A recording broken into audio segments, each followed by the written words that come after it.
आपल्या समोर येत आहेत महाराष्ट्र राज्याचे मुख्यमंत्री देवेंद्रजी फडणवीस।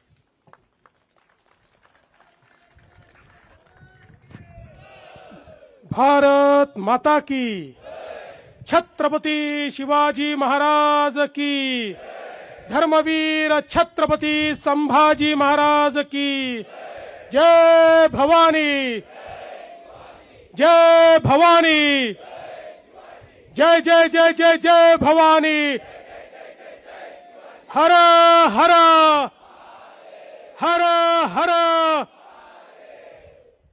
महाराष्ट्राची कुलस्वामिनी आई तुळजा भवानी, राष्ट्रमाता राजमाता आई जिजाऊ मासाहेब यांच्या चरणी नतमस्तक होतो। हिंदवी स्वराज्याचे सरसंस्थापक छत्रपती शिवरायांना मानाचा मुजरा करतो। भारतीय राज्यघटनेचे शिल्पकार भारतरत्न डॉक्टर बाबासाहेब आंबेडकर यांना मानवंदना अर्पित करतो। आणि आज शिवपुण्यतिथीच्या निमित्ताने रायगडावर आयोजित या अभिवादन सोहळ्यामध्ये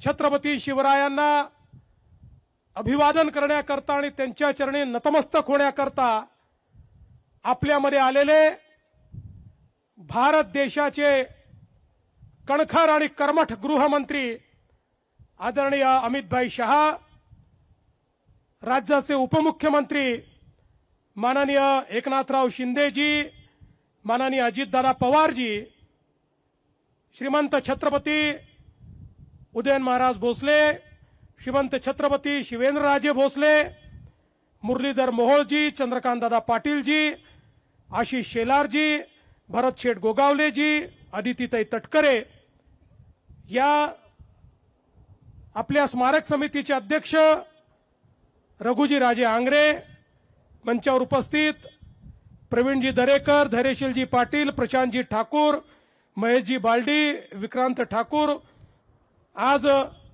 जगदीशजी कदम, त्रिंबकजी पुरोहित, ज्यांना आपण पुरस्कार दिला ते उदयसिंहजी होळकर, सुधीरजी थोरात, संजयजी कुलकर्णी, ज्यांनी संपूर्ण दुर्ग पादक्रांत केले असे पाटील साहेब, मंचावरील सर्व मान्यवर आणि या ठिकाणी उपस्थित सर्व शिवप्रेमी भगिनी आणि बंधूंनो, आज मला अतिशय समाधान आहे की छत्रपती शिवरायांच्या इतिहासाचा आणि संपूर्ण मराठा साम्राज्याच्या इतिहासाचा ज्यांनी गाढा अभ्यास केला, जगभरातनं इतिहासाचे पुरावे मिळवून ज्यांनी हा इतिहास समजून घेतला आणि त्या इतिहासाचं वाचन आणि लेखन दोन्ही केलं, ते भारताचे गृहमंत्री माननीय अमितभाई शहा या ठिकाणी आलेले आहेत। ते केवळ गृहमंत्री म्हणून आलेले नाहीत, तर छत्रपती शिवरायांचे सेवक म्हणून आणि मराठा इतिहासाचे एक संशोधक म्हणून या ठिकाणी आलेले आहेत। आणि म्हणूनच आपल्या सर्वांच्या वतीनं मी त्यांचं मनापासून स्वागत करतो। मगाशी रघुजी राजे आंग्रेंनी अतिशय योग्य सांगितलं की छत्रपती शिवराय आमचे दैवत का आहेत, तर ज्यावेळी संपूर्ण देशामध्ये या हिंदुस्थानात मोगलाई होती, कुतुबशाही होती, आदिलशाही होती आणि या देशातले राजे आणि राजवाडे हे कुठेतरी त्या ठिकाणी भंग पावत होते, मोडकळीस येत होते, लढून लढून संपत होते आणि असं वाटत होतं की या परकीय आक्रमकांचं राज्य कधीच संपणार नाही, एक अंधकार तयार झाला होता, कधीच पहाट होणार नाही असं वाटत होतं। त्यावेळी आई जिजाऊंच्या आशीर्वादाने छत्रपती शिवरायांसारखा एक तेजस्वी सूर्य उगवला आणि त्या सूर्याने आपल्याला स्वराज्याची पहाट दाखवली। अरे छत्रपती नसते तर तुम्ही आम्ही कोणीच या ठिकाणी नसतो आणि म्हणूनच छत्रपती शिवराय हे आमचं दैवत आहेत। त्यांच्यामुळे आज आम्ही सगळे या ठिकाणी स्वातंत्र्यात आहोत, देव देश आणि धर्माचं कार्य करू शकतो आहोत। आमच्यातलं ते तेज जागृत करण्याचं काम छत्रपतींनी केलं आणि एवढंच नाही तर हे करत असताना छत्रपतींनी 18 पगड जातीच्या लोकांना एकत्रित करून त्यांच्यामध्ये विजिगीषू वृत्ती तयार केली, त्यांच्यातलं तेज प्रज्वलित केलं, त्यांच्यातलं पौरुष जागृत केलं आणि त्या सामान्य मावळ्यांना त्या ठिकाणी वीरांमध्ये परिवर्तित करून या हिंदवी स्वराज्याची स्थापना केली. आणि म्हणूनच हा जो काही आपला भगवा झेंडा आहे हा छत्रपतींमुळेच नंतरच्या काळामध्ये दिल्लीपासून अटकेपर्यंत लागला आणि संपूर्ण भारतावर भगव्याचा अंमल आला. तो केवळ आणि केवळ छत्रपती शिवरायांमुळे आला. आणि म्हणूनच आज या निमित्ताने खरं म्हणजे आमच्या उदयन महाराजांनी काही मागण्या देखील या ठिकाणी केलेल्या आहेत. महाराजांची आमची चर्चाही झालेली आहे. त्या संदर्भात जी योग्य कारवाई करायची आहे ती तर आम्ही करणारच आहोत, कारण आमचं सगळ्यांचंच मत आहे की महापुरुषांचा अपमान, छत्रपतींचा अपमान करणाऱ्याला तर टकमक टोकावरनच लोटून दिलं पाहिजे. पण आपण लोकशाहीमध्ये आहोत, त्यामुळे लोकशाही अनुरूप या ठिकाणी नियम तयार करण्याचं काम हे आपण निश्चितपणे करू. आणि त्यासोबत जो छत्रपतींचा प्रमाण इतिहास हा राज्य सरकारच्या वतीनं तयार केला पाहिजे, निश्चितपणे हे काम देखील आपण हातामध्ये घेऊ. आणि यासोबत आपण अत्यंत महत्वाच्या 2 मागण्या केलेल्या आहेत.